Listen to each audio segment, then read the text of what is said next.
Anshin worked overtime late at the company. At this time, Manager Du was too drunk. After seeing Anshin in the company, he lost control of his emotions. He grabbed Anshin and forced Anshin into the corner. Anshin hurriedly fled and hid in a closed room.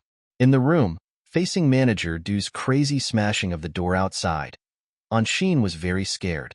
Recalling the bad experience from her childhood, suddenly her heartbeat speeded up and became unable to breathe. Seeing Manager Du was about to break in, Anshin was about to fall into a coma. Suddenly, something hit the back of Manager Du's head. It turned out to be Ling Yu. Seeing Anshin was not coming home, he came to the company to look for her. Anshin felt relieved when she saw Ling Yu. After Anshin woke up, Ling Yu told her that he would not let Manager Du go, but Anshin wondered how Ling Yu resisted himself. Ling Yu said that he paid taxi with Anshin's fingerprints, and Anshin immediately began to feel sorry for the money. When Ling Yu saw this, he knew that she was distressed about the money, and she seemed to be fine. Early the next morning, Anshin went to work and saw that his colleagues were very abnormal, and Manager Du also packed up and left. It turned out that someone had reported that he had made false accounts and had been fired. As soon as Anshin opened her cabinet, it was filled with gifts, all of which were given by colleagues. After returning home, Anshin brought a large bag of things. Ling Yu also asked if she had given out a bonus, but Anshin said that it was more ridiculous than the bonus, so he recounted what happened in the morning.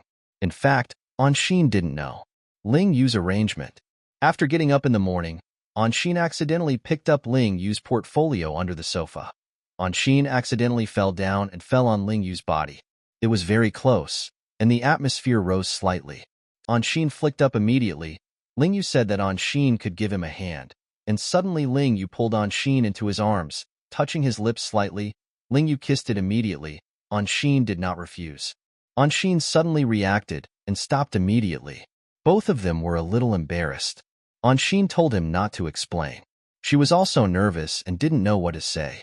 She was already incoherent and talking nonsense. Anshin ran back to her room, quietly remembered Mimi, and then took 2 ice creams and went out.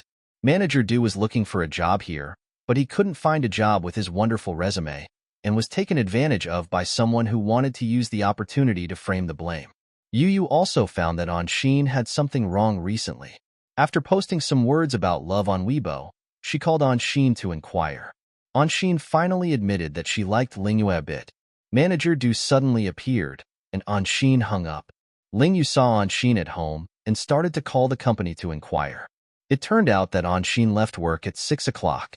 Ling Yu just wanted to go out to find Anshin. His secretary Ai Li suddenly appeared and said that Ling Fong had a meeting with several shareholder secretaries at 10 o'clock tonight, and then went together. Ling Yu was still uneasy on the way, so he went to find Anshin first. When he was looking for it, he saw Anshin was being hurt by Manager Du, so he rushed to fight. And at the last moment, Ai Li appeared and drove them home. On the way, he asked Ai Li about their relationship with Ease, and even saw that Ai Li was so good to him. Some were jealous. Ling Yu even teased whether Ai Li liked herself. Although Shiner's new plan is novel, it has certain risks, so her father did not plan to invest in her project, and he advised her not to think about Ling Yu anymore. Ling Yu and Ai Li made an appointment to meet, but found that Ai Li was being followed, so they threw off the tail together. The two appeared at the hotel but were seen by Anshin.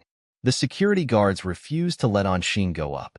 Anshin could only watch them go up, but in fact, they were only discussing business matters. Next day, the company held a general meeting of shareholders.